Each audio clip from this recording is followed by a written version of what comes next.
Hello, my name is Hai from Cloud9, and this is my basic champion guide to Rengar.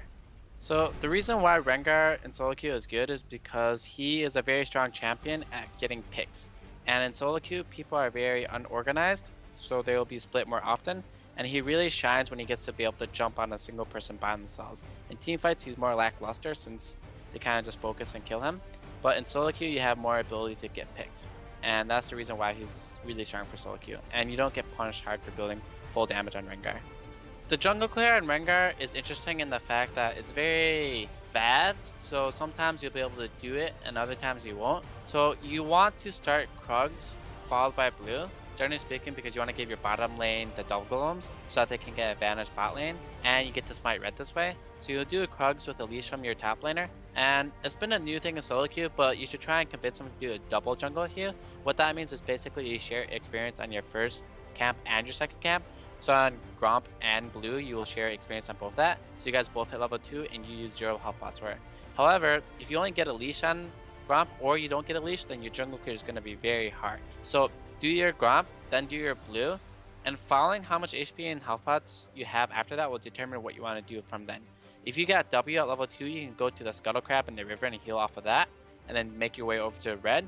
But as far as efficient clear times, you want to go from 1 to 2 to 3 to 4 and then 5 if you can, and look for a gank after. You'll be at a very low HP with no health pots at 5. You'll be like a little bit over half. So if the gank isn't safe, don't do it, but you'll still be able to. However, it's very hard to just consistently farm on Rengar. So do your best to look for cheesy plays or to do the Scuttle Crab more often.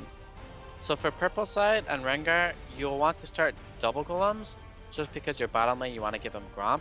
Starting double golem is good because you have a lot of auto attacks on Rengar, especially with your Q and your empowered Q, so you can get more stuns off and save damage that way. Ideally speaking, once again, try and have your top laner double jungle with you. If he won't do that, at least ask for a leash, and if he still won't do that, it's going to be a very rough jungle for you. However, do your double golems followed by red, and then you can either look for a cheese to gank top or mid, or do the Scuttle Crab. Vice versa, you can go over to blue, then Gromp, or not blue, Wolves, Gromp, then blue, followed by Scuttle Crab over there. Once again, I like doing cheesy plays with Rengar in the sense that look for ganks and get an E early, or try not to just farm your jungle a lot since he's a very bad farmer. So for ganking on Rengar, I really like to do a level 2 gank in the sense that I like to start red buff and then get Ebola at level 2, which is your E, and look for a gank either mid or a side lane. And a lot of times it's unexpected and it works really well if your laner has CC. So for example, if you're ganking for a Maokai top, just let him know you're going to go for that gank and tell him to get W at level 2. And if he roots the person, then it's very hard for you to miss your E after that. So look for ganks on lanes that have CC and enemy laners that either A, don't have flash, or B, don't have escape. So when Rengar hits level 6, you should look for the person that doesn't have flash, get your ferocity to 5 stacks, and find that person, press ulti, and just jump on him. It should almost be a free kill as long as they don't have flash.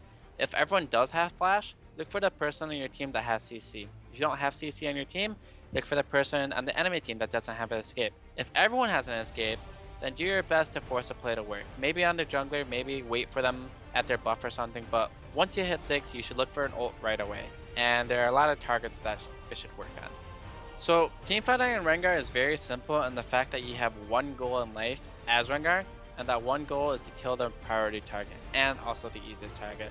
Generally speaking, you don't want to teamfight on Rengar, but in the case you do, look for the strongest person on their team that is the squishiest. So generally speaking, that will be the AD carry. Look to kill that guy, and if you kill that guy, your goal is done as the team fight. If you still lose a team fight, then whatever, but your only goal is to basically kill the highest priority target, even if that means dying for it. And generally speaking, that is the AD carry.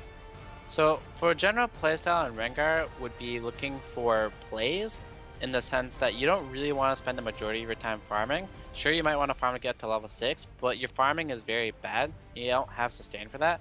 So if you're going to farm the entire time as Rengar, your team's going to be mad at you. So look for plays that you can do that are smart. So he's not the strongest ganker, but he's actually very pretty good as long as this enemy isn't prepared for it, or if your laner has CC. So look to make plays early game and then follow up that pressure by just consistently looking for plays and trying to snowball the game, as he has a lot of power that people don't expect. And people always expect Rengar not to do ganks early just because his clear time is really weak and he'll be low HP. So as Rengar, you can cast your E ability while you're jumping at the enemy champion. So if you're jumping at them from the bush, you can jump at them and cast E mid-air. And that's a very good trait that Rengars need to be able to master. So runes on Rengar, I run armor penetration reds, flat armor yellows, 5% CDR flat blues, 4 magic resist blues, and then full attack speed quints. For masteries on Rengar, I go 21-9-0.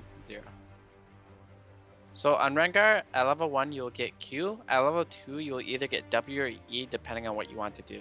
If you're looking for a level 2 cheese, or if you're looking to invade their jungle, get E. However, if you're looking to just farm, get W. And at level 3, you get the skill that you didn't get at level 2. And at level 4, you max Q, followed by E, followed by W. Obviously with your ulti first.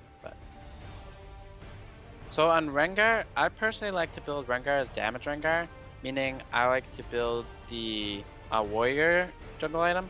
Followed by that, I like to build Hydra or Tiamat depending on how the game is going. If I'm super fed, I'll turn my Tiamat into a Hydra. However, if I'm not super fed, I'll just keep it to a Tiamat.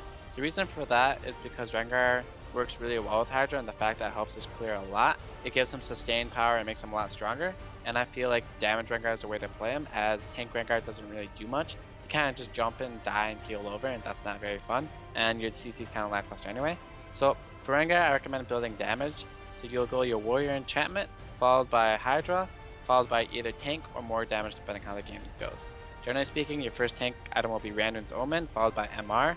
However, if you're building more damage, look to get a Last Whisper or a Youmuu's Ghostblade. And then obviously, it's finished there. Thank you for watching. Make sure to watch the rest of the guides at lawclass.com. Take care, guys.